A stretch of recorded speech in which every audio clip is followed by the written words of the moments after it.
Dans cette conversation entre Bernard de Montréal, Boulevard M et Richard Glenn, RG, ils discutent du concept d'élu ou d'année. BDM explique que cela fait référence à la fin d'un cycle d'évolution de l'humanité et au début d'un nouveau. Au terme d'un cycle, certains individus peuvent s'ajuster au nouveau et d'autres non. L'utilisation symbolique des termes élus ou d'année est primitive et parabolique, utilisée pour susciter une certaine émotion spirituelle. BDM explique qu'à la fin d'un cycle, il y aura des hommes qui ne pourront pas supporter les changements brutaux qui affecteront psychiquement, émotionnellement et physiquement. Ils seront donc obligés de subir la mort. Seul un petit nombre d'hommes, ayant atteint un niveau d'évolution avancé, pourront supporter le choc de la transmutation vers un nouveau cycle. Ils seront appelés les élus et auront la capacité de voir dans l'invisible, lié à une dimension que l'homme actuel ne peut pas percevoir. Hergé demande comment cela peut être. Dit il y a 2000 ans, alors que le nouveau cycle était encore loin. BDM explique que les initiés canalisent des informations des plans parallèles où le temps tel que nous le connaissons n'existe pas. Ainsi, ils peuvent parler de l'avenir sans le connaître réellement. Au fil des siècles, il devient évident que les événements se rapprochent des prédictions ésotériques et initiatiques du passé. En somme, le concept des élus ou d'années fait référence à ceux qui survivront aux changements brutaux apportés par la fin d'un cycle d'évolution et qui pourront s'ajuster au nouveau, versus ceux qui ne pourront pas et subiront la mort. Dans cette discussion, il est mentionné qu'il existe différentes entités intelligentes qui opèrent dans les mondes parallèles. Il y a des forces positives qui travaillent pour le bien de l'humanité et des forces négatives qui cherchent à utiliser l'homme à leur avantage. Ces forces opposées s'affrontent et créent un conflit entre le bien et le mal. Certaines personnes peuvent avoir accès à l'intelligence qui provient des planètes, tandis que d'autres sont influencées par les forces négatives présentes dans les espaces entre les planètes. Lorsque le Nazaréen parlait, il le faisait en tant qu'être en fusion avec son esprit planétaire et avec l'intelligence cosmique. Il avait accès instantané à la connaissance et à la compréhension de la nature humaine. Il a transmis des enseignements qui ne pourraient seulement être compris par l'humanité lorsque celle-ci sera en accord avec son propre esprit. Cela se produira à la fin du cycle actuel et le début du nouveau. La fin du cycle et le début de la nouvelle race sont étroitement liés à la fin de la 5e race et au début de la 6e race. Il est dit que l'humanité passe par des cycles d'évolution, de la 1re à la 6e race. Pour que la 6e race émerge, elle devra se libérer complètement des liens avec la 5e race et entrer en contact avec l'intelligence de la 6e race. Cela nécessitera de perdre le contact avec les éthers astraux de la 5e race et d'entrer en contact avec les éthers mentaux de la 6e race, qui sont directement liés au Soleil. Dans cette conversation, Bernard de Montréal, Boulevard M, aborde le concept de race et de sous-race. Il explique que chaque race racine donne naissance à des sous-races, qui évoluent au fil du temps. La 6e race racine, considérée comme mentale, est celle qui est actuellement en développement. BDM précise que la différenciation entre la 5e et la 6e race n'est pas génétique, mais spirituelle. Il mentionne que certains êtres humains actuels sont déjà des représentants de la 6e race. En ce qui concerne l'utilisation du cerveau, BDM explique que l'idée selon laquelle nous n'utilisons que 10% de notre cerveau fait référence au fait que l'atome central du plan mental de l'homme n'a pas encore éclaté. Ainsi, l'intelligence ne réside pas dans le cerveau en lui-même, qui est simplement un outil, mais dans l'énergie qui le traverse. Dans la 6e race, les neurones seront activés par une énergie supérieure, et l'homme n'aura plus besoin de penser pour connaître, car il saura intuitivement. La recherche scientifique sur le cerveau, si elle n'est pas basée sur les lois vibratoires de l'énergie, risque de débloquer des centres inférieurs chez l'homme plutôt que de favoriser son développement spirituel. Selon Bernard de Montréal, l'attaque du cerveau humain peut ouvrir des centres d'énergie inférieure, ce qui peut conduire à des comportements démoniaques. Il mentionne que la prise de drogue peut également ouvrir des centres psychiques et entraîner des expériences psychédéliques dangereuses. Cependant, il souligne que ces drogues sont le résultat de la manipulation des forces astrales chez l'être humain. Pour revenir au paradis terrestre et rétablir le contact avec des intelligences supérieures, Bernard de Montréal affirme que l'individu doit ressentir une mutation en lui. Cette mutation se manifeste par une surenchère d'activités mentales, une multitude de pensées qui peuvent perturber l'individu. Cependant, il indique que si l'individu est suffisamment évolué, il ne perdra pas contenance et saura qu'il n'est pas fou. Avec le temps, les corps s'ajustent et l'individu commence à comprendre des concepts qui ne sont pas accessibles à l'intellect, mais à une intelligence supérieure. Il entend alors des voix intérieures qui lui apportent des connaissances nouvelles. Dans cette entrevue, Bernard de Montréal explique que lorsque l'homme commence à prendre conscience de l'énergie intérieure et à développer son intelligence, il peut être influencé par des entités astrales qui cherchent à le dominer. Cela peut se manifester par des voix intérieures discordantes et peu intelligentes. Cependant, avec le temps, l'homme acquiert du discernement et parvient à se libérer de ces influences. Cette mutation vers l'intelligence lui permet de comprendre les événements sans souffrir émotionnellement et d'accéder à son intelligence pour sortir des situations difficiles. Quant à la question de pouvoir épargner son corps matériel des destructions qui accompagnent la fin d'un cycle, Bernard de Montréal explique que cela dépend de la mutation de l'homme. Lorsque l'esprit se libère de l'âme, l'homme peut obtenir un certain pouvoir sur la matière, mais cela ne sera pas utilisé de manière égoïste. L'homme sera tout de même obligé de vivre la destruction du cycle afin de mesurer la capacité de son esprit à transcender les émotions et à transmuter le matériel astral en lui. Certains, qui auront été suffisamment préparés, pourront mieux vivre cette expérience de fin de cycle. Cependant, le terme épargné n'est pas approprié, car l'expérience de la fin de cycle est nécessaire pour progresser spirituellement. Dans cette conversation, il est dit que les élus seront ceux capables de vivre au-delà de la mort physique, de voir dans l'invisible et d'entrer en communication télépathique avec des êtres venus d'ailleurs. Ces élus aideront à reconstruire la planète après sa destruction, et ils seront reconnus par leur taux vibratoire dans le cerveau. Il est également mentionné qu'il y a une dualité et un combat entre les forces astrales positives et négatives dans l'univers. Les élus ne sont pas liés à un clan spécifique, mais dépendent de leur évolution spirituelle. Des hommes conscients ont toujours existé, avec une influence occulte sur l'humanité, et ils peuvent appartenir à différentes races, de la 5e à la 7e. La 5e race est celle qui commencera à reconnaître des connaissances que les autres hommes ne pourront pas encore comprendre. Ces êtres peuvent être confondus avec les guides de lumière qui font partie d'une école de lumière en relation avec les plans supérieurs. Selon les propos de l'interviewé, le terme être de lumière peut avoir différentes significations. Il peut désigner des entités lumineuses dans l'invisible, mais aussi des individus qui possèdent de l'esprit et de la lumière en eux. Les êtres lumineux dans l'astral ne sont pas tous en évolution et peuvent même être des êtres défunts ou des maîtres qui ont encore des choses à apprendre. Les véritables êtres de lumière sont ceux qui, ayant leur esprit, sont libres de l'astralité et peuvent communiquer avec des êtres lumineux de manière équilibrée. Il est important de ne pas se laisser dominer par des entités astrales qui prétendent être des figures importantes, car cela peut conduire à une perte de son esprit et à une dépendance à un monde parallèle qui est astral. L'intégrité de l'esprit est essentielle pour discerner la vérité et éviter les illusions. L'humanité est actuellement confrontée à des vibrations fortes qui font vibrer l'esprit de l'homme, et si cet esprit est suffisamment fort, il pourra dépasser l'illusion et percevoir la réalité. Il est mentionné que les êtres avancés de la 6e race observent l'humanité et choisissent ceux avec lesquels ils veulent entrer en communication. Les esprits des humains ont besoin d'être alimentés en information et en intelligence provenant de ces êtres évolués pour pouvoir créer. Tous les humains ne sont pas prêts pour cette expérience au même moment, car ils ont des stades d'évolution différents. Ceux qui ont un esprit suffisamment vibrant seront appelés par ces intelligences et perçus dans les éthers. Ceux qui ne sont pas allumés ne ressentent pas le manque d'appel et ne souffrent pas de cette situation. La souffrance consciente des individus conscients de leur évolution contribue à la transmutation des corps et à la préparation pour le contact avec les intelligences. En revanche, la souffrance quotidienne vécue par l'ensemble de l'humanité est subjective et liée à des circonstances externes, et n'est pas causée par le contact avec les intelligences. Dans cette discussion, Bernard de Montréal, Boulevard M, explique que le concept des élus est un terme moral et religieux qui doit être éliminé du vocabulaire humain. Il affirme que certains individus se conscientiseront, c'est-à-dire qu'ils deviendront conscients et pourront communiquer télépathiquement avec les plans invisibles.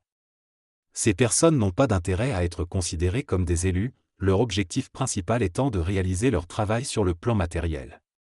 BDM souligne que l'élection est une expérience individuelle et que chaque personne peut développer sa propre identité et travailler dans l'intelligence sans être dominé par l'astralité.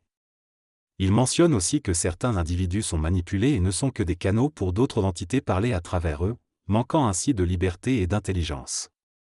Dans cette discussion, il est souligné que la période de transition vers l'intelligence supérieure est marquée par l'incapacité de l'homme à croire en ce qu'il reçoit de l'intelligence Cependant, avec l'expérience, il apprendra à ne pas tout croire ce qui se passe dans sa tête et à fusionner davantage l'intelligence et son esprit.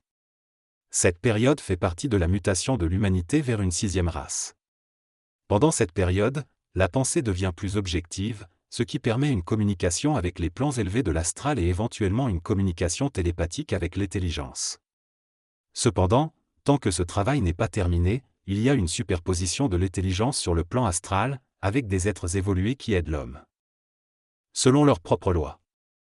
L'expérience de l'homme lui permet de découvrir que l'une des lois fondamentales de l'intelligence est de ne pas croire aveuglément, mais plutôt de savoir que ce qui est reçu est précis. Pour cela, son mental doit être aligné avec cette énergie.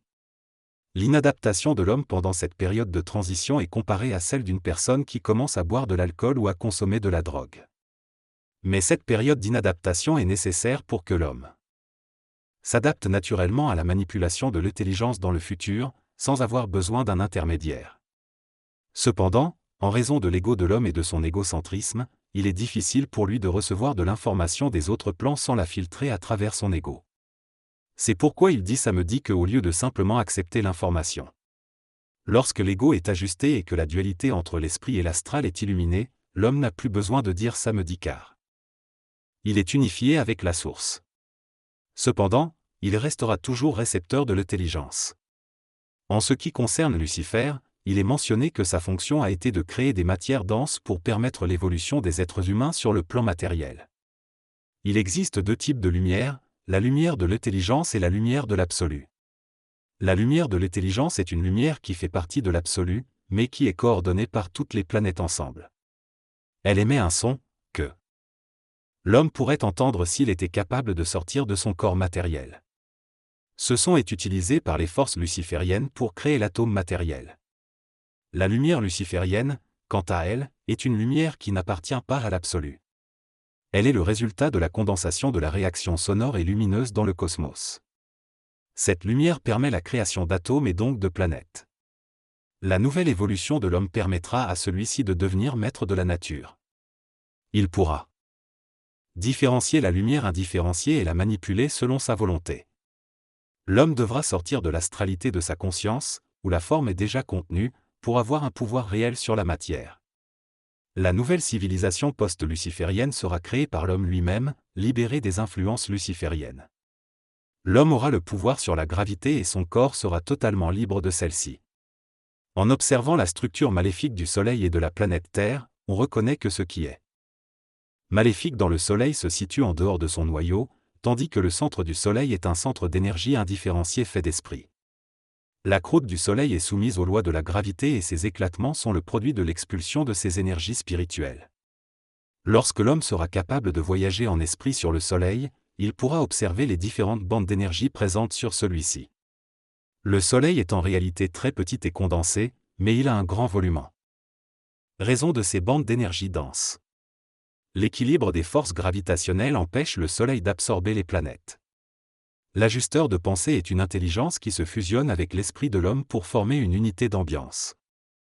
Il s'agit d'une forme d'énergie qui évolue et ajuste l'énergie de la pensée dans l'esprit de l'homme. L'esprit de l'homme est une énergie similaire à celle de l'ajusteur de pensée, mais de vibration plus basse. Elle est rendue planétaire par sa fonction de soutenir le corps matériel. L'ajusteur de pensée et l'homme se fusionnent en rapprochant une haute vibration et une basse vibration d'énergie. La dualité de l'esprit crée une erreur, car l'esprit planétaire et universel doivent être réunis pour former une autre condition d'énergie. Ce passage parle de la fusion entre une énergie supérieure et une énergie inférieure, qui permet une compréhension plus profonde des lois de l'univers. L'auteur explique que cette fusion nécessite un dépassement de l'ego et une harmonisation entre l'intelligence et la mémoire. Il affirme que dans cet état de fusion, il y a une relation entre l'homme et un ajusteur de pensée, mais qu'il y a également quelque chose de plus. L'objectif de cette fusion est de permettre à l'homme d'acquérir une conscience de sa dualité interne et de créer une synthèse qui lui permettra de devenir cosmique.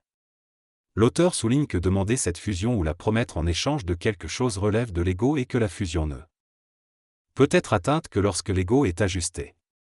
Lorsque l'homme sera dans un état de mentalité parfaite, il n'y aura plus d'ego et la relation entre le plan mental et le plan astral sera illuminée. Dans cette séquence d'entretien, Bernard de Montréal donne des explications sur différents sujets. Il explique que la sainteté est un niveau d'infériorité dans l'intelligence cosmique et qu'elle aide les êtres humains à évoluer émotionnellement et intellectuellement. Cependant, il affirme que lorsque l'homme sera dans son intelligence et en dehors de l'astral, la notion de sainteté n'existera plus car l'homme sera en contact avec son esprit. Il souligne également que l'amour de Dieu et du prochain ne conduit pas nécessairement à une évolution spirituelle, mais plutôt à une fixation sur la forme. Il explique que la dualité entre la main droite et la main gauche est nécessaire car l'homme ne peut pas se représenter autrement, et souligne l'importance de l'équilibre énergétique. Il mentionne que se préoccuper des lois cosmiques est une perte de temps et que l'homme doit abandonner la curiosité intellectuelle lorsqu'il entre dans son esprit. Enfin, il évoque l'amour libre en disant que chacun est libre d'essayer cette forme de relation. Dans cette partie de l'interview, Bernard de Montréal parle de l'amour libre et du rôle de la femme dans la société. Selon lui, l'amour libre est une recherche de sécurité émotionnelle et une expression en dehors des cadres sociaux, mais il note également les problèmes potentiels tels que les enfants et la rupture de la famille. En ce qui concerne le rôle de la femme, il explique que dans la nouvelle évolution, le karma des femmes doit être rééquilibré et que leur rôle sera égal à celui des hommes. Il affirme que la femme est le support vibratoire de la nouvelle civilisation et que c'est par elle que la lumière viendra dans le monde. En réponse à une question sur le suicide, Bernard de Montréal affirme que l'homme n'est pas responsable de son suicide, mais plutôt incité par des intelligences dans le bas astral. Il mentionne que le suicide retarde l'évolution de l'individu, car il ne peut pas transmuter ses corps subtils suffisamment développés pour supporter les expériences de la vie. En ce qui concerne la vérité, Bernard de Montréal affirme qu'elle n'existe pas en soi, mais qu'il existe un choc de la vérité qui peut être difficile à accepter. Il explique que la vérité est liée à l'astral et à la dualité de l'intelligence. Est-ce que lorsque l'homme est dans l'intelligence, il n'y a ni bon ni mauvais? Il affirme que lorsque l'homme atteint la synthèse et la fusion, il ne se laisse pas emporter par la vérité car il est au-delà de cela et utilise l'intelligence pour créer une synthèse. Il soutient que l'intelligence a le pouvoir sur la vérité et non l'inverse. Selon le passeur de messages, la vérité évolue en fonction du temps historique et des conditions psychologiques de l'humanité. Le but de notre passage sur Terre est de devenir libre de la matière et de fusionner avec les forces universelles pour créer de nouveaux univers et civilisations. Il ne faut pas aller au ciel, car cela serait mauvais pour l'homme, qui doit plutôt aller au paradis. Si l'homme va au ciel, il doit se réincarner, mais s'il va en enfer, le processus est encore plus difficile. Il n'y a pas d'élus au ciel, seulement des rescapés. Le passeur de messages affirme qu'il faut avancer dans le temps et poser des questions de plus en plus osées dans le domaine de l'esprit plutôt que de rester dans la mémoire. Concernant l'intelligence émotionnelle, il explique que l'émotion est une force qui coupe l'homme de son intelligence et nourrit son astral, sa mémoire et ses habitudes. L'homme doit apprendre les lois de la psychologie de l'esprit pour comprendre les mécanismes de son intelligence et combattre le pouvoir de l'émotion sur son intelligence. L'émotion a retardé l'humanité mais a permis à l'homme de créer de belles choses. Il doit se libérer de sa personnalité et de l'émotion pour se réaliser en tant qu'être créatif. Dans cette partie de l'interview, Bernard de Montréal discute de différentes notions philosophiques et spirituelles. Il critique l'expression « je pense donc je suis » de Descartes, qu'il considère comme une aberration philosophique propre à l'homme du XVIe siècle. Il affirme que dans le futur, l'homme ne pourra plus penser de cette manière et devra trouver de nouvelles formes d'expression philosophique. En ce qui concerne les glandes pinéales et pituitaires, Bernard de Montréal suggère de se tourner vers des spécialistes de l'acupuncture pour obtenir des informations plus précises sur ces sujets. Quant à l'ordre des Melchizedek, Bernard de Montréal explique qu'il s'agit d'un ordre d'esprit qui opère sur les plans invisibles et qui ont une grande influence évolutive sur les planètes en évolution. Ils sont capables de descendre dans la matière et de comprendre instantanément tout ce qu'ils doivent savoir grâce à leur rapport au niveau de l'esprit. Les Melchizedek, sont des ingénieurs de l'esprit et sont régis par de grandes intelligences universelles. Ils peuvent se manifester physiquement et ont une capacité d'aimer la matière. En ce qui concerne l'ordre des manichéens, Bernard de Montréal demande plus de précisions sur ce que l'intervieweur souhaite savoir. Les ordres des manichéens sont responsables de la gestion des oscillations des planètes, telles que Saturne, afin d'éviter les perturbations et de préserver l'harmonie du système solaire. Lorsqu'il y a de nombreuses interventions extraterrestres dans notre système, il y a une diminution de l'activité saturnienne. Les ordres évoqués ne sont pas des organisations terrestres mais des entités présentes dans des dimensions parallèles. Ces êtres sont en relation avec les humains et ont une influence vibratoire sur les planètes. En ce qui concerne les 27 dimensions de l'intelligence, elles représentent la compréhension absolue de tout, sans mémoire ni limitation de temps. Dans le cycle à venir, l'intelligence deviendra la clé de l'évolution humaine et permettra la compréhension de l'amour et de la volonté. En développant leur intelligence, les humains pourront atteindre une conscience temporelle et extratemporelle parfaite, les conduisant éventuellement à l'immortalité. L'intelligence, en tant qu'énergie créatrice, détruit toujours les formes existantes et efface la mémoire de l'humanité. Elle n'appartient à aucun être, mais est canalisée par l'esprit de chaque être humain. L'intelligence est donc une caractéristique intrinsèque de la nature de l'énergie. Ce texte traite de la manifestation de l'esprit et de l'intelligence dans différents plans de la réalité. L'auteur explique que lorsque l'esprit devient libre de l'astralité, il peut être manifesté sous la forme d'êtres qui apportent une impulsion à une planète. Ces êtres sont alors personnifiés par l'intelligence et n'ont pas besoin de la comprendre ni de s'en préoccuper, car ils sont automatiquement dans son énergie. L'intelligence a pour fonction de coordonner les activités mentales, émotives, physiques et éthériques d'un être, mais lorsqu'il est hors de son corps matériel, il n'en a plus besoin. L'homme, une fois qu'il aura atteint un niveau élevé d'évolution, pourra manipuler l'intelligence et ainsi maîtriser l'énergie et les plans de la création. Cependant, il ne sera jamais parfaitement intelligent en même temps. Est-ce la 6e et la 7e race, l'homme entrera dans une évolution jupitérienne où il perdra la faculté de se reconnaître. Il fera partie d'une confrérie collective et sociale, et sera réorganisé dans sa matière astrale et mentale. Il sera si avancé dans l'intelligence qu'il pourra coordonner les activités scientifiques des êtres qui travaillent à la construction de mondes parallèles. Enfin, l'intelligence est la partie la plus parfaite de l'esprit et ne peut être réalisée que lorsque la volonté est totale. L'homme doit donc comprendre la relation entre son amour et les autres, afin d'harmoniser l'intelligence à l'amour cosmique. C'est à ce moment-là qu'il comprendra que l'amour est un pôle qui traverse les cosmos et forme les trous noirs. Lorsque l'homme atteindra ces niveaux d'évolution, de science et de compréhension de l'infini, il pourra percevoir le lien infini entre l'amour, la volonté et l'intelligence. Bernard de Montréal affirme que l'homme pourra comprendre les lois de l'antimatière en passant à travers des trous noirs. Grâce à cette compréhension, il pourra construire des civilisations antimatérielles et réaliser ce qu'est Dieu. Pour cela, il doit comprendre la relation entre l'amour, la volonté et l'intelligence, car sans cette compréhension, il ne peut pas différencier l'absolu du particulier. Lorsque l'homme comprendra cette relation, il disparaîtra en tant qu'individu et ne sera plus qu'une énergie qui passe, la souvenance, liée à l'intelligence, la volonté et l'amour, qu'il appelle Dieu. En passant à travers ces trous noirs, il accédera à une autre dimension de l'espace et du temps et se dirigera vers le centre absolu de l'univers, le paradis. L'amour, selon Bernard de Montréal, n'est pas polarisé, il n'y a pas de bon ou de mauvais amour. Cependant, l'homme ne comprend pas cette polarité et perd son intelligence. Lorsque l'amour sera intelligent, l'homme éliminera les sentiments pour ne garder que l'intelligence de l'amour. Il pourra alors aimer de manière universelle et son évolution continuera. Concernant la cosmogonie d'Urantia, Bernard de Montréal la considère comme un grand livre sacré qu'il faudra démolir pour mieux l'expliquer. Il la compare aux autres grands textes sacrés comme la Bible et la Bhagavad Gita. En ce qui concerne les fils du soleil de Bahavi, Bernard de Montréal souhaite les connaître et les comprendre davantage. Lors d'une conférence, l'intervenant affirme que les recherches et la curiosité intellectuelle de l'homme sont admirables, mais qu'elles seront progressivement diminuées dans l'évolution future de l'homme.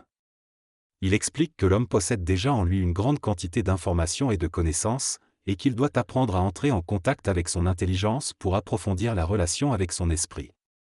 Il encourage les personnes assoiffées de connaissances ésotériques à chercher les réponses en elles-mêmes, car l'intelligence leur répondra souvent que certaines questions ne sont pas importantes. Il met en garde contre le fait de se prendre trop au sérieux dans la recherche de connaissances et recommande plutôt d'expliquer les formes de connaissances plutôt que de les rechercher sans cesse. Dans ce discours, l'intervenant explique que pour pouvoir véritablement comprendre le monde, il est nécessaire de se libérer de l'emprise de l'ego et de la forme. Il affirme que l'homme doit réaliser qu'il n'y a rien à comprendre pour pouvoir réellement comprendre. Une fois l'ego détaché de la forme, l'homme pourra canaliser l'énergie et créer une nouvelle structure psychique et psychologique pour l'humanité. Il souligne l'importance de calmer l'esprit et de percevoir l'existence de notre être intérieur afin que celui-ci puisse nous donner l'information nécessaire au moment opportun. L'intervenant fait référence à différentes voies, mystiques, méditations, etc. qui ont tenté d'expliquer ces concepts à l'humanité.